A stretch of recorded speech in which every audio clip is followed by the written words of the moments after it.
ఒక ప్రాముఖ్యమైన మాటను బట్టి ముందుకు వెళ్దాం. యాకోబు పత్రిక 1వ అధ్యాయం 27వ వచనం. తండ్రి అయిన దేవుని ఎదుట పవిత్రమును నిష్కలంకమునైన భక్తి ఏదనగా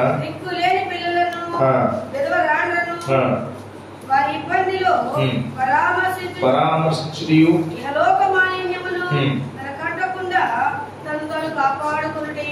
చాలే.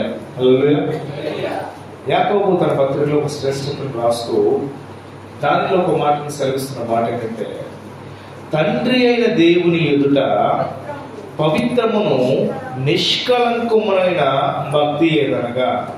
హల్లెలూయా. దాంట్లో కొన్ని చారిటీస్ చేయవలసిన పనులు చెప్పాడు. అయ్యా, పవిత్రమైన భక్తి ఏంటంటే, ఇదిగో నేను గంటసేపు ఆరాధన చేస్తాను, నేను ఆగకుండా నేను ఎంతసేపు ప్రార్థన చేయగలను, నేను ఆగకుండా నేను ఎంతసేపు దేవుణ్ణి స్తుతించగలను, నేను ఇన్ని కార్యాలు చేయగలను, నేను దేవుని సన్నిధిలో ఎంత పరిచయం చేశానో, దేవుని కోసం ఎంత పరుగులు పెట్టానో, దేవుని కోసం నేను ఏమేం చేయాలో, నేను చేసినట్టు పనులు ఎవ్వరూ చేయలేదని చెప్పుకోవడం కాదు. హల్లెలూయా. అది ఎవరైనా చెప్పుకుంటున్నారంటే ఆ భక్తి జీవితాన్ని లోకానుసారంగా హెచ్చించుకోవడమే. ఎందుకంటే ఈరోజు ఎట్టివైపు చూసినా సరే తమ నాలుకను అదుపు చేసుకున్న వారు చాలా మంది మనకు కనబడుతూ ఉంటారు. తమకు ఏది తోస్తే, తమకు ఏది గౌరవంగా, ఏది ఘనతగా అనిపిస్తుందో, లోకము ఎదుట నేను చేసిన దాన్ని బట్టి, నేను చేసిన భక్తిని బట్టి, నేను పాడుతున్న పాటలను బట్టి, లేకపోతే నేను ఇచ్చిన ఈ చందా కానుకలను బట్టి, నేను పెట్టించిన భోజనాలను బట్టి ఎవరు ఎంతగానో పొగుడుకుంటున్నారని ఈ లోక మాలిన్యాన్ని అంటేసుకుని తిరుగుతూ ఉన్నారు చాలా మంది. తమ నాలుకలు ఏం చేయట్లేదు తెలుసా? అదుపు చేసుకోవట్లేదంట. దాని ద్వారా ఏంటంట, చాలా మంది దేవునికి భక్తి పరులని చెప్పుకుంటున్నారు కానీ, దేవునికి భక్తికరంగా మేము ఉంటున్నామని చెప్పుకుంటున్నారు కానీ, వారికి వారే వారిలో దేవుని యొక్క విశ్వాసంలో ఆత్మవంచన చేసుకున్న వారిగా వాళ్ళు ఉంటున్నారే. హల్లెలూయా. రాత్రి దేవుని సన్నిధిలో దేవుడు మన భక్తి జీవితాన్ని ప్రశ్నిస్తున్నాడు. అయ్యా, చాలా మందికి అనుభవంలో లేని దేవుని యొక్క భక్తి జీవితాన్ని, చాలా మందికి అనుభవంలోకి రాలేని దేవుని యొక్క భక్తి జీవితాన్ని దేవుడు మనకి ఇవ్వడానికి, మనము దేవునిలో ఉండడానికి రాత్రి ఇష్టపడవచ్చు. హల్లెలూయా. ఎందుకంటే కొన్నిసార్లు బలవంతంగానైనా, వాళ్ళ దేవుడు ఏమైనా కోపడతాడేమో, దేవుని మార్గాలను తగ్గిపోతామో, బలవంతంగానైనా పరిగెట్టుకుని దేవుని మందిరంలోకి వస్తా ఉన్నాం చాలాసార్లు. మరి మన భక్తి జీవితంలో ఆ శ్రేష్టతని మనం పొందుకోవాలని దేవుడు రాత్రి కోరుకుంటున్నాడు. హల్లెలూయా. మత్తయి సువార్త నుంచి 15వ అధ్యాయం 6వ వచనం చదువుతాం. మీరు మీ పారంపర్యాచారము నిమిత్తమై దేవుని వాక్యమును నిరర్థకము చేయుచున్నారు. వేషధారులారా, ఈ ప్రజలు తమ పదవులతో గనపరచుదురు గాని వారి హృదయం నాకు దూరముగా ఉన్నది. మనుషులు కల్పించిన పద్ధతులు దైవోపదేశములు అని బోధించుచు వాళ్ళను వ్యర్థముగా ఆరాధించుచున్నారు అని యేషయా మిమ్ములను గురించి ప్రవచించిన మాట సరియైన వారితో చెప్పి. యెషయా 29:13 ఆయన ఈ మాటలు చెప్తా ఉంటాడు. అయ్యా, ఈ ప్రజలు నా దగ్గరకు వస్తున్నారు కానీ ఎలా వస్తున్నారంటే పెదవులతో మాత్రమే వస్తున్నారంట. మనుషుల ఆశ్చర్యాలు మాత్రం పాటిస్తున్నారు కానీ హృదయాచారమైన ఆశ్చర్యాలు పాటించట్లేదు. వాళ్ళు ఏం చేస్తున్నారు తెలుసా? వినడానికి చాలా శ్రేష్టంగా వింటున్నారంట, వినడానికి చాలా శ్రేష్టంగా ఉండి చూసే వాళ్ళకి ఏమనిపిస్తుందంటే, అమ్మో వీళ్ళంత భక్తి పరులు అనుకోవాలి, ఎవ్వరు లేరురా అని ఊళ్ళో వాళ్ళందరూ అనుకుంటున్నారంట. వీళ్ళంత మతానుసారులు ఎవరు లేరయ్యా, వీళ్ళంత భక్తి పరులు ఎవరు లేరయ్యా, వీళ్ళ భక్తి జీవితం ఎలా ఉందో అని ఏంటంట వారు తమ భక్తి జీవితాన్ని బాహ్య ప్రపంచానికి మాత్రము కనపరుస్తున్నారు కానీ ఆత్మీయ జీవితంలో దేవుని యొక్క విలువకి ఎక్కడ చూడలేదు. నడవడిలో, కనబడడంలో, లేకపోతే ఆ మనుషుల యొక్క ఆ మాటలలో దేవుని యొక్క భక్తి విలువను మాత్రం లోకానికి చూపిస్తున్నారు కానీ ఆత్మీయ స్థితి నడవడిలో, వారి మాటల్లో, వారి క్రియల్లో దేవుని యొక్క భక్తి జీవితానికి వారి ఆత్మీయ స్థితి వంచన లేకపోతే లోబడి ఉండట్లేదు. హల్లెలూయా, హల్లెలూయా. రాత్రి దేవుని యొక్క సన్నిధిని బట్టి మనము ఇలాంటి భక్తి జీవితంలో మన భక్తిని మనము దేవునిలో నడుస్తున్నాం. హల్లెలూయా.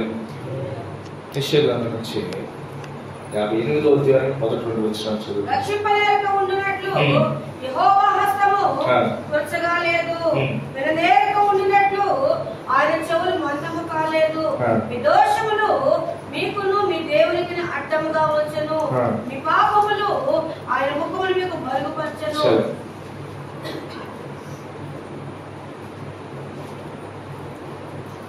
ఆయన మన పాపములను బట్టి ఆయన ముఖమును చేస్తాడు సార్, మరుగుపరచడం. రాత్రి మనము దేవుని యొక్క సన్నిధిని బట్టి మన హృదయము దేవునికి ఇష్టమైన.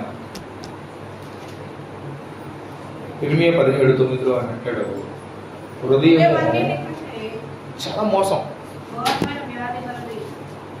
లోకంలో జబ్బులకు మందు ఉంది. లోకంలో ఏదైనా సరే పాపముకు వలన వచ్చే జీతానికి మరణానికి ఇక్కడ మందులు ఉన్నాయి. దేవుడు అంటాడు, నీ హృదయంలో కలిగిన రోగానికి మందులు లేవు. నీ హృదయంలో ఆలోచన చేస్తున్న ఆలోచనకి మందులు లేవు. ఇర్మియా వాళ్ళందరూ కూడా హెచ్చరిస్తూనే ఉన్నాడు, అయ్యా మారండి, అయ్యా మారండి, ప్రవర్తన మార్చుకోండి. ఎన్నాళ్ళు ఇంకా ఇదే ప్రవర్తన కలిగి ఉంటారు? ఎన్నాళ్ళు ఇంకా ఇలాగే చేస్తూ ఉంటారు? ఆత్మీయ స్థితిలో మార్పు లేకుండా శారీరక స్థితి మార్పును మాత్రమే, ఇదిగో మేము సన్నగా ఉన్నవాళ్ళం లావుగా అయ్యాం, లేకపోతే ఇదిగో మేము ఇలా ఉండేవాళ్ళు పొట్టిగా ఉండేవాళ్ళు మేము పొడుగయ్యామని మాత్రం చెప్పుకుంటున్నాం. కానీ ఆత్మీయ స్థితిలో మార్పు ఎక్కడా కనపడట్లా. వాళ్ళు పిల్లలు పెరిగి పెద్దవాళ్ళు అయ్యారు కానీ ఆత్మీయ స్థితిలో మార్పు ఏమీ రాలా. అందుకనే దేవుడు వాళ్ళని చూసి బాధపడుతూ, ఆకాశమా ఆలకించుము, భూమి చెవియకుము, నేను నా పిల్లల్ని పెంచి పెద్దవాళ్ళని చేశాను. కానీ వాళ్ళు ఏం చేస్తారు తెలుసా? దేవుని మాట ఆలకించట్లా. ఏం తిరుగుబాటు చేశారా అంటే కనబడని తిరుగుబాటు, ఆత్మానుసారమైన తిరుగుబాటును వాళ్ళు చేస్తా ఉన్నారంట. దేవుణ్ణి అడుగుతూ ఉంటారు, ఏమని అడుగుతూ ఉంటారు తెలుసా? నన్నెందుకు ఆశీర్వదించువు? వాళ్ళెందుకు బాగున్నారు? చూడండి, ఇర్మియా గ్రంథం నుంచి 12వ అధ్యాయం 1-2 వచనాలు బాగుంటాయి. యెహోవా నేను నీతో వాదించినప్పుడు నీవు నీతిమంతుడుగా కనబడదువు, అయినను న్యాయం విధించుటను గూర్చి నేను నీతో మాట్లాడుదును. దుష్టులు తమ మార్గములో వర్ధిల్లనేలా, మహావిశ్వాసఘాతకులు సుఖింపనేలా వారిని నాటుచున్నావు. వారు వేరు తన్నుచున్నారు, వారు ఎదిగి ఫలములనిచ్చుచున్నారు. వారి నోటికి నీవు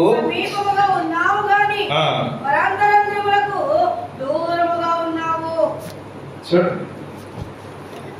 ఇర్మియా అంటాడు, ప్రభువా నీతో వాదించినప్పుడు నువ్వు నీతిమంతుడిగా కనబడతావు. దేవునితో ఒక వాదన చేసుకున్నాడు ఇర్మియా. ఏమని అంటాడంటే, ఆయన అంటాడు, అయినను నువ్వు న్యాయమును విధించడం గురించి నేను మాట్లాడుతున్నాను. దుష్టులు తమ మార్గములో వర్ధిల్లనేలా, మహావిశ్వాసఘాతకులు సుఖింపనేలా. దేవుడితో వాదిస్తున్నాడు. ప్రభువా నేను చూస్తున్నప్పుడు దుష్టులేమో వాళ్ళు వేరుతోని వాళ్ళు ఫలిస్తున్నారు, నేను భక్తి కలిగి ఉండట అది వ్యర్థమేనా అంటాడు కదా. నేను అంటాడు ఇక్కడ, ఇదిగో వారు ఎదిగి ఫలములు ఇచ్చుచున్నారు, వారి నోటికి నీవు సమీపంగా ఉన్నావు కానీ వారి అంతరింద్రియములకు దూరముగా ఉన్నావు.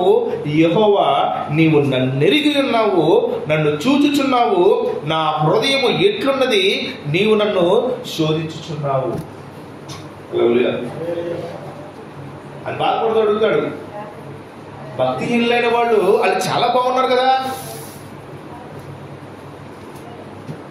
మరి నేనెందుకు నీ సన్నిధిలో అలా ఉండాలి? నేనెందుకు నేను పరిగెట్టాలి? దేవుని భక్తిని ఆచారపూర్వకంగా ఆచరించేవాళ్ళు, మనుషుల యొక్క ఉద్దేశాలను బట్టి ఆచరించేవాళ్ళు, మనుషుల యొక్క మాటలను బట్టి ఆచరించేవాళ్ళు, వాళ్ళు బాగానే ఉన్నారు కదా. భక్తి పరులైన వారి ప్రసంగాలు విని తమ హృదయానుసారమైన స్థితి మార్చుకునే వారు బాగానే ఉన్నారు కదా.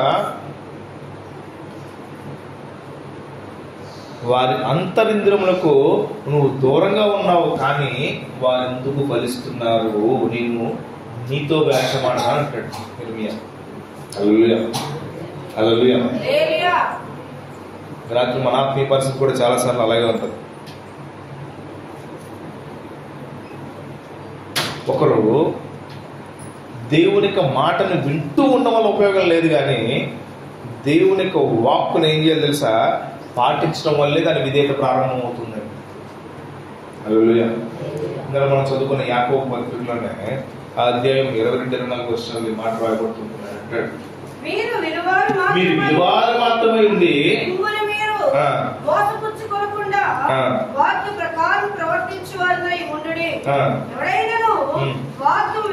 వాక్కు వినివాడై ఉండి ప్రవర్తన వాడైతే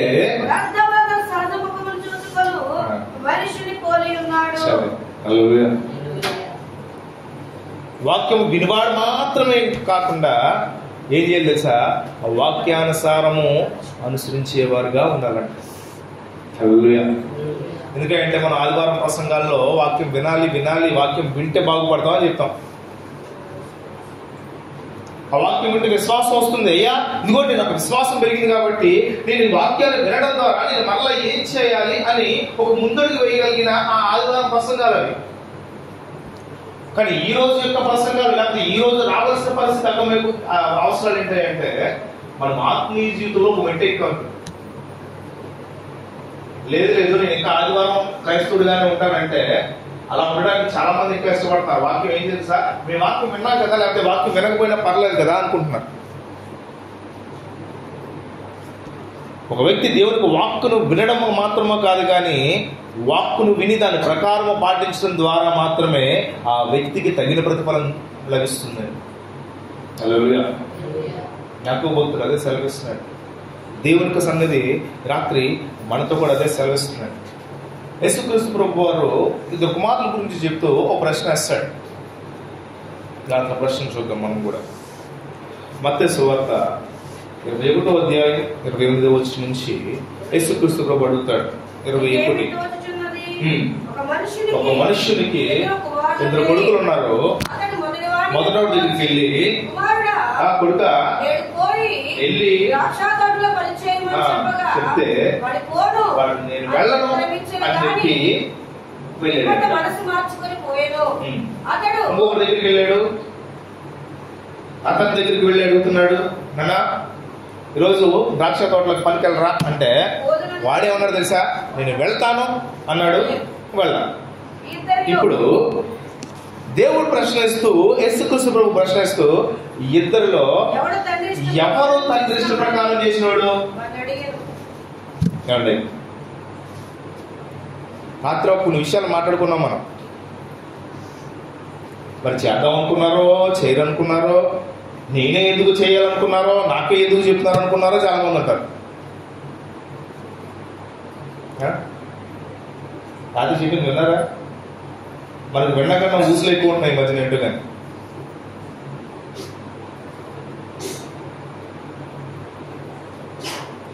దేవునికి పరిచర్య విషయమై చేస్తాను అని, తండ్రి పరిచర్య విషయమై చేయను అని చేసిన వాడు ఒకడున్నాడు, నేను చేస్తాను అని చేయని వాడు ఒకడున్నాడు. ఇప్పుడు యేసుక్రీస్తు ప్రభు ప్రశ్న అడుగుతున్నాడు, ఎవరు ఇందులో తండ్రి మాట విన్నవాళ్ళు? ఇప్పుడు చెప్పండి, ప్రభు వాళ్ళతో అడిగిన ప్రశ్న మనం అడుగుతున్నాం, ఎవరు తండ్రి మాట విన్నవాళ్ళు? ఇప్పుడు మొదలు రెండో వాడు ఏమని చెప్పాడు? నేను చేస్తా, కానీ ఏం చేశాడు? ఇప్పుడు మనం ఏ త్రోవలో ఉన్నాం, మనం ఏ కోవలో ఉన్నాం? గురుగారు చేస్తానని చేయకుండా వెళ్ళిపోయిన రోజులు ఎన్ని ఉన్నాయి, వస్తానని రాకుండా వెళ్ళిపోయిన రోజులు ఎన్ని ఉన్నాయి, రావాల్సిన సమయంలో రాలేను అని చెప్పిన రోజులు ఎన్ని ఉన్నాయి? ఇప్పుడు ఎవరు తండ్రి మాట విన్నాం? ఎవరు యేసుక్రీస్తు ప్రభు మాట విని ఆ మాట ప్రకారం జీవించడానికి ఇష్టపడిన వారిగా ఉన్నాం?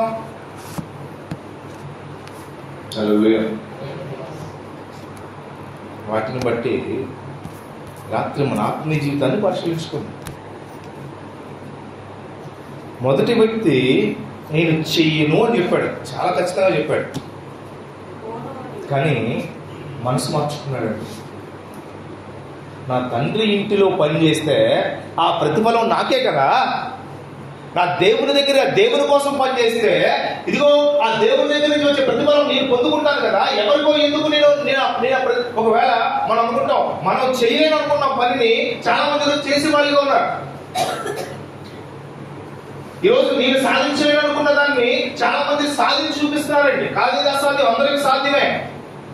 ఈరోజు మనకి కొన్ని చేత కావు చేయడానికి, ఈరోజు మనకి చేత కాదు కొన్ని చేయడానికి, కానీ చేత అనే వాళ్ళు చేసుకుంటూ వెళ్ళిపోతా ఉన్నారండి. ఒక పని చేయడం మనకు చేత కాదు, కానీ చేయగలిగిన వాళ్ళు చాలా ఉన్నారు. ఈరోజు ఒక ప్రార్థన చేయడం మనకు చేత కాదు, గంటల ప్రార్థన చేయగలిగినారు. ఒక పాట పాడడం మనకు చేత కాదు, పాట పాడడం చేత అయిన వాళ్ళు ఉన్నారు.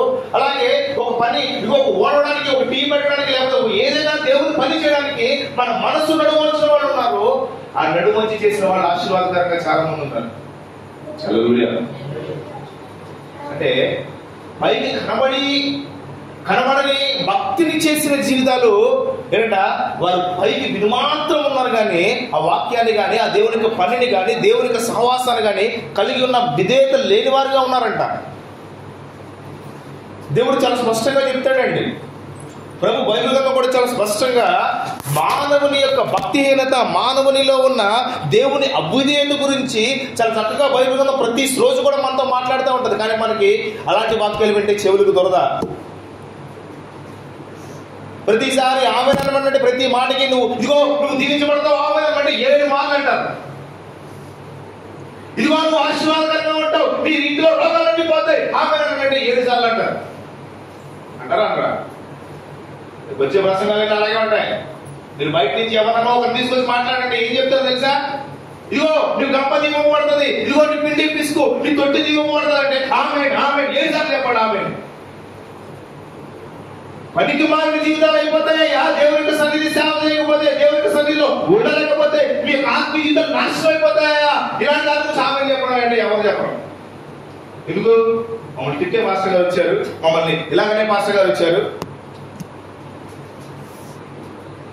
లోకం అంటుంది మొక్క ఉన్నప్పుడు వంచితేనే కానీ మానే ఉంటే వంగదంట. నువ్వు ఆత్మీయ స్థితిలో ఎదుగుతున్నప్పుడే దేవుని యొక్క వాక్యానుసారమైన స్థితిని నేర్చుకోగలిగితే సరైన శ్రమ కష్టాలు వచ్చినప్పుడు ఆ చెట్టు నిలబడుతుంది. మొక్కగా ఉన్నప్పుడు వచ్చిన శ్రమలకు బట్టి ఆ మొక్కలన్నీ కొట్టుకుపోతాయి, గాలివాన వస్తాయి. కానీ ఎప్పుడైతే ఆత్మానుసారమైన స్థితిలో వాక్యం అనే ఖడ్గమును బట్టి, వాక్యం అనే నీరుని బట్టి ఎదగడానికి ప్రయత్నిస్తే అది ఎలాంటి తుఫాను వచ్చినా, ఎలాంటి సునామీలు వచ్చినా, ఎలాంటి బాధలు వచ్చినా, ఎలాంటి కరువు ఖడ్గాలు వచ్చినా సరే అది ఆత్మీయ స్థితిలో నిలబడి ఉంటుందండి. అట్లా ఎలా ఉన్నాము మనం? ప్రభు చాలా స్పష్టంగా చెప్తాడు. యాకోబు అంటాడు, వారు వినుమాత్రమే ఉన్నారు కానీ, వారు పెదవులతో కనపరుస్తున్నారు కానీ, దేవుని సేవకులు ఎదురు కనపడుతున్నారు కానీ ఆత్మానుసారమైన స్థితిలో వారి యొక్క యోగ్యత లేదంటాడు.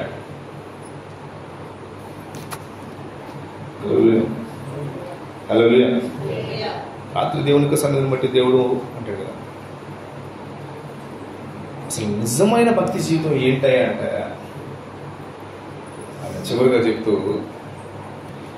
ఇహలోక మాలిన్యము తనకి అంటకుండా చూసుకోవడం. ఏమండి, రోడ్డు మీద వర్షం పడుతుంది. వర్షం పడుతున్నప్పుడు రోడ్డు మీద నడిచి వెళ్ళవలసిన పరిస్థితి వచ్చింది. ఇప్పుడు మనం బురద పక్కన వెళ్తా ఉంటే మన పక్కన ఒక కారు బండో వెళ్ళి ఆ బురద చిన్ని మన మీద పడితే మనం బురద చల్లిని వాటిని తిప్పుతాం. ఇప్పుడు మనం చక్కని తెల్లబట్టలు వేసుకుని దేవుని చర్చికి, దేవుని మందిరానికి వచ్చేస్తుంటే ఆదివారం మన వెనకాల ఒక గేది ఫ్రెష్గా బురదలో మునిగి దాని తాపలో ఇలా పెయింట్ వేసుకుంటూ వస్తున్నారో దాని పక్కన వెళ్తాం మనం. అబ్బా మా గేదే కదా, ఎంత బాగుంది, ముద్దుగా ఉంది, మంచి బురదలో మునిగింది కదా అని అది పెయింట్ వేస్తా ఉంటే దాన్ని తాపుతాం, దాని పక్కన వెళ్తామా? మనకేదే కదా, బురదే కదా, కడుక్కుంటే పోతుంది కదా. ఈ లోకపు బురద అంటుకుంటుందని ఎంత జాగ్రత్తగా, ఎంత పాదాలు కడుక్కొని, లేకపోతే ఎంత ఎంత ఎంత జాగ్రత్తగా బట్టలు దాచుకుంటూ ఎంత జాగ్రత్తగా వెళ్తా ఉన్నాం. మన జీవితంలో దేవుని వాక్యము కాకుండా ఇహలోక మాలిన్యము కలిగిన ఆ ఆలోచనలు మన హృదయాల్లో ఉంటే ఇక లోక మాలిన్యము కలిగిన అవిధేయత కలిగిన ఆ యొక్క విషయాలు మనలో ఉంటే అవి వేటి ద్వారా శుభ్రపరచబడతాయి, అవి వేటి ద్వారా ఏంటంటే అవి కడగబడతాయి. రోజు చాలామంది ఆత్మీయ జీవితంలో ఏదో వారానికి ఒకసారి, లేకపోతే 2 సార్లు, లేకపోతే 3 సార్లు, లేకపోతే ఒక గొప్ప దైవజనుడితో ఇన్ని రోజులు ప్రార్థన చేస్తావు అంటే ఇగో నేను ప్రార్థన చేసుకుంటే అయిపోయింది కదా అనుకుంటారంట.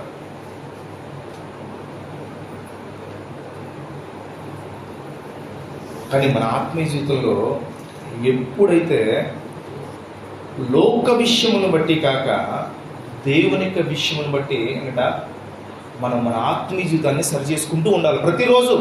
ఇది నిరంతర వాక్య. ఆదివారం ఒకసారి వాక్యం ఉన్నప్పుడు భయం వేస్తుంది, లేకపోతే కొన్నిసార్లు వాక్యాలు ఉన్నప్పుడు భయం వేస్తారు. అనుకుంటాం కదా, అమ్మో రోజు దేవునికి వాక్యం చదవాలి, రోజు ప్రార్థన చేసుకోవాలి, రోజు క్రమం తప్పకుండా ఉండాలి.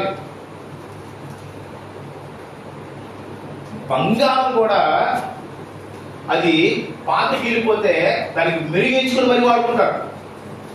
పాతదిగా అయిపోయింది కాబట్టి, లోక మాలిన్యం దానికి అంటింది కాబట్టి. మన ఆత్మీయ జీవితం మలినమైపోతుంది, మన బంగారం లాంటి వాళ్ళమే. కానీ మన ఆత్మీయ జీవితంలో కూడా అనేకమైన మరకలు పడతా ఉన్నాయి, అనేకమైన నిందలు వస్తూ ఉన్నాయి, అనుకోని మాటలు, అనరాని మాటలు. అవి ఎవరో అనడం కాదు, కానీ మన నోటి నుంచే మనం అన్ని రోజులన్నీ ఉన్నాయి. దేవుడు వాటన్నిటిని బట్టి అంటున్నాడు, భక్తి జీవితంలో ఇహలోక మాలిన్యముకు విరోధమైన ఇహలోక మాలిన్యము అంటించుకోకుండా, వాటిని అంటకుండా మనం కాపాడుకోగలిగిన భక్తి జీవితం ఈ రాత్రి అనుకుంటే మనం చాలా అదృష్టవంతులు. హల్లెలూయా. చివరిగా ఒక మాట చెప్పి ముగిస్తాను, సమయం అయిపోయింది. పేతురు రాసిన 2వ పత్రిక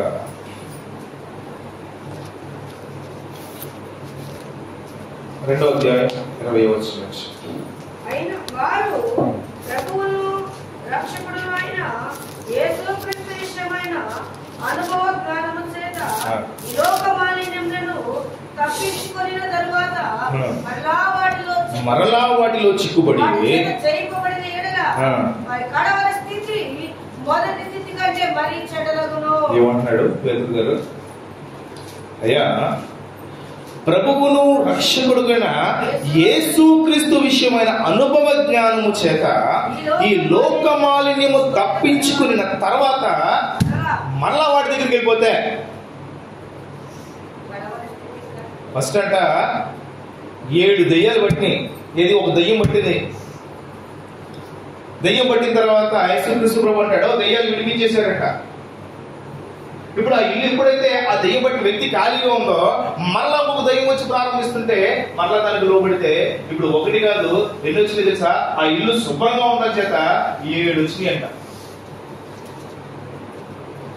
పేతురు భక్తుడు, పేతురు మహాశయుడు అంటాడు కదా, ఇగో ప్రభువును రక్షకుడైన యేసుక్రీస్తు విషయమైన అనుభవ జ్ఞానము చేత ఈ లోక మాలిన్యము తప్పించుకున్న తర్వాత ఏంటంట మరలా వాటిలో చిక్కుబడి వాటి చేత జయింపబడని ఎడల ఏ అపరాధముల చేత అయితే కొట్టబడుతున్నామో, ఏ అపరాధముల చేత అయితే కొట్టబడి వాటి నుంచి విడుదల పొందామో, ఏ పాపపు క్రియల చేత వాటిని విడిచి దేవుని సన్నిధికి వచ్చామో మరలా వాటిని పట్టుకుని వేలాడితే ఆయన చెప్తున్నాడు కదా, ఆయన అంటాడు, దేవునికి వాక్ ఉంటుంది, వాడి కడవర స్థితి మొదట నువ్వు ఎంత ఇబ్బందులు పడ్డావో అంతకన్నా ఇబ్బందుల్లోకి వెళ్ళిపోతారంట. ఎవరినయ్యా అంటుందంటే క్రైస్తవులనే. దేవుని సన్నిధిలో బ్రతుకు బాగు చేసుకున్నామని సాక్ష్యం ఇచ్చిన వాళ్ళు వీళ్ళందరూ కూడా దేవుని సన్నిధిలో మా కుటుంబాలు బాగుపడ్డాయండి, దేవుని సన్నిధిలో మేము అందరం బాగుపడ్డామండి అని ఎలుగెత్తి కన్నీటితో సాక్ష్యం చెప్పిన వాళ్ళే ఎలా అయిపోయారు తెలుసా? ఇప్పుడు వాళ్ళు ఇప్పుడు అనుకుంటున్నారంట వీధిలో వాళ్ళందరూ ఆడ అప్పుడున్నప్పుడే బాగుండేవాడు, ఆ చర్చికి వెళ్ళిన తర్వాత ఇంకా పాడైపోయాడు. ఎప్పుడు బాగుండేవాడు? వాడి చర్చికి వెళ్ళకముందు బాగుండేవాడు ఇంకా. కానీ లోకం అనుకుంటుంది, లోకానికి తెలియదు వాడు దేవుని యొక్క సన్నిధిని విడిచిన తర్వాత వాడి స్థితి ఇంకా పాడైపోతుందని. దేవుని యొక్క సన్నిధిని విడిచిన తర్వాత వాడు ఆత్మీయ స్థితిలో ఇంకా చేయరాని పాపాలకి దేవునికి అనుకూలమైన దేవుని యొక్క వాక్యములకు అనుకూలము కాని విషయాలను బట్టి వాడు తన ఆత్మానుసారమైన స్థితిని పాడు చేసుకున్నాడని దేవునికి వాక్యం చాలా సూటిగా చెప్తుంది. వారు నీతి మార్గమును అనుభవపూర్వకంగా తెలుసుకుని తమకు అప్పగింపబడిన పరిశుద్ధమైన ఆజ్ఞ నుండి తొలగిపోవుట కంటే ఆ మార్గము అనుభవపూర్వకంగా వారికి తెలియకపోవడమే. కొంతమంది అంతా దేవునికి వాక్యం వాళ్ళ దగ్గరికి వెళ్ళి చెప్పాలంటే వాళ్ళ యొక్క పరిస్థితులను చూసి వాళ్ళకి దేవునికి వాక్యం చెప్తే అనుకున్నాడా, ఏదో దేవునికి వాక్యం చెప్తే నా గురించే చెప్తున్నాడేమో, మమ్మల్ని తిట్టడానికి, ఇదిగో మేము ఇలా లేవని మమ్మల్ని హింసించడానికి, మమ్మల్ని అందరూ కూడా అవమానపరచడానికి దేవునికి వాక్యం చెప్తున్నారు అనుకునే ప్రజలు ఉన్నారంట వాళ్ళు. అందుకనే పేతురు వాళ్ళ భక్తుల దగ్గరికి అంటాడు, అయ్యా వాళ్ళకు అనుభవపూర్వకమైన మార్గం తెలుసుకోకపోతేనే మంచివాళ్ళు. అందుకనే సగం తెలుసుకుంటారు చాలా మంది. ఏంటంటే దేవునికి వాక్యాన్ని తెలుసుకోవాలి, దేవునికి వాక్యాన్ని కనబట్టే సగం విని దేవుడిని ఆస్వాదించిన కాక ఇదిగో దినవృత్తాంతంలో ఉంది కదా, ద్వితీయోపదేశ కాండంలో ఉంది కదా అని అక్కడ దాకా వినేంట దేవుడిని దీవిందని అక్కడ దాకా వెళ్ళిపోతాడు. దేవుడు తర్వాత మాట్లాడుతూ అంటాడు, నువ్వు అలా చేయకపోతే అంతర్స్థితిగా దిగసారిపోయిన పరిస్థితి వస్తావు. ఆ మాటలు ఎవరు అంటారు? ఎందుకంటే నాకు చాలా అంతర్తో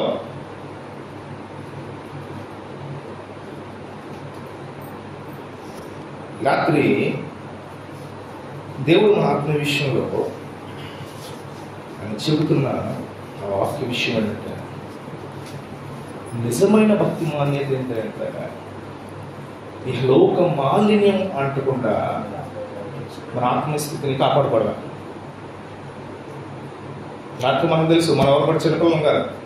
ఇంకా కూడా స్పూన్ పెట్టి స్పూన్తో అన్నం తిను, ఇగో స్పూన్తో ఇగో ఈ పరమాన్నం తిను, ఈ స్పూన్తో ఈ అన్నం తినే చిన్నపిల్లలు ఎవరు కాదు. కానీ మన ఆత్మీయస్థితిలో మనం తెలిసి అనుభవపూర్వకంగా అంటే కదా దేవుడికి వాక్యం వాళ్ళకి తెలియపడమే మేలయ్యా.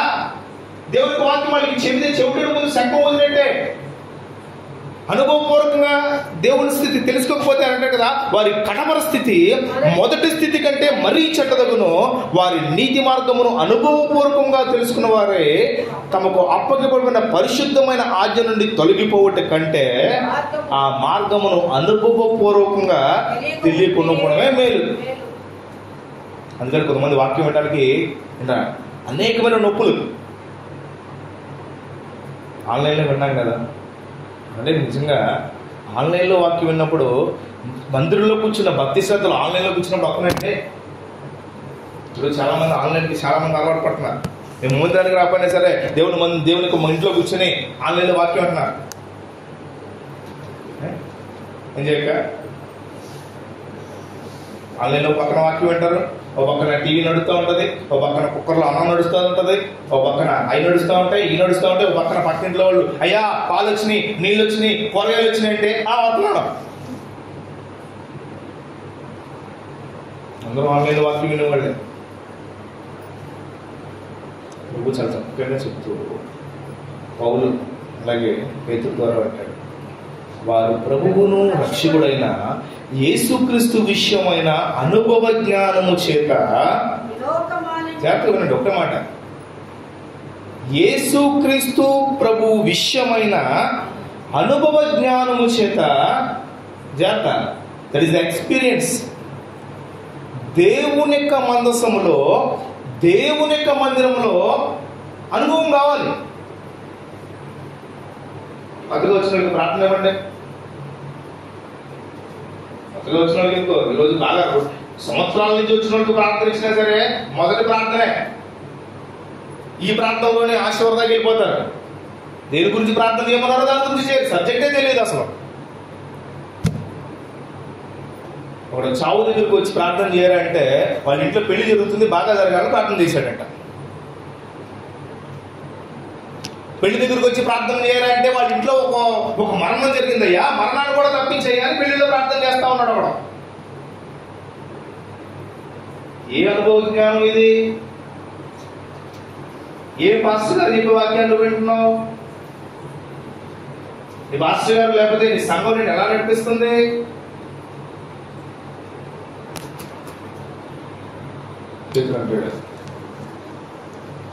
ప్రభువును రక్షకుడునైన యేసుక్రీస్తు విషయమైన అనుభవ జ్ఞానము చేత ఈ లోకమాలిని తప్పించుకుంటాను.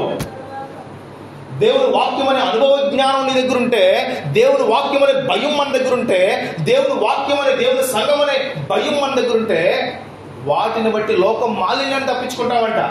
ఏంటంటే లోకానుసారమైన విషయాలకి ఇచ్చే ఇంపార్టెన్స్ తప్పించుకుంటాం. అయ్యా దేవునికి వాక్యము, ఇదిగో దేవుని సన్నిధిలో ఎవరు లేకపోయినా, దేవుని యొక్క సముఖాన్ని బట్టి నాకు సహాయం చేసి వాడి లోకంలో ఎవరు లేకపోయినా దేవుడే నా సహాయం నుంచుని ప్రార్థన చేస్తే సూర్యచంద్రుల్ని దేవుడు ఆపేశాడు. చుట్టూ అందరూ ఉన్నారు, కానీ ఎవరు సహాయం చేస్తే ఆ యుద్ధాన్ని జయించాడో యెహోషువ తెలుసుకున్నాడు. హల్లెలూయా. అందరూ ఉన్నారు, ఎవరు సహాయం చేస్తే దేవుడు సహాయం చేస్తాడు, ఎవరిని ప్రార్థిస్తే దేవుడు సహాయం చేస్తాడు దేవుడు తెలుసుకున్నాడు. అందరూ వదిలి వెళ్ళిపోయారు. అందరూ కూడా ఇదిగో ఆ యొక్క బయలు మాటలు విని వాళ్ళందరూ వెళ్ళిపోతే రోషం కలిగిన వాడు ఒకడే నిలబడ్డాడండి. ఆయన అంటాడు, నేను ఎవరి స్థానంలో నిలబడున్నాను అని ఒక్కడే నిలబడితే ఆ ఒక్కడి ప్రార్థన విని దేవుడు ఆకాశాన్ని మూసేసాడు. హల్లెలూయా.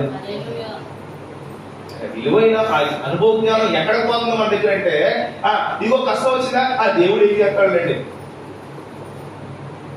అసలు ఆ గురించి ఎవరన్నా ప్రార్థన చేస్తారా? నువ్వు సరిగ్గా చేస్తేనేగా నీ గురించి ప్రార్థన చేయడానికి.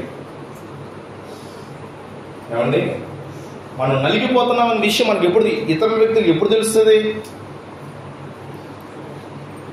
ఏమండి, మనం నలిగిపోతున్నాం హృదయంలో, మనం బాగా చితికిపోయాం హృదయంలో. అన్న నలిగిపోతుంటే దేవుడి మందిరంలో కూర్చుంది.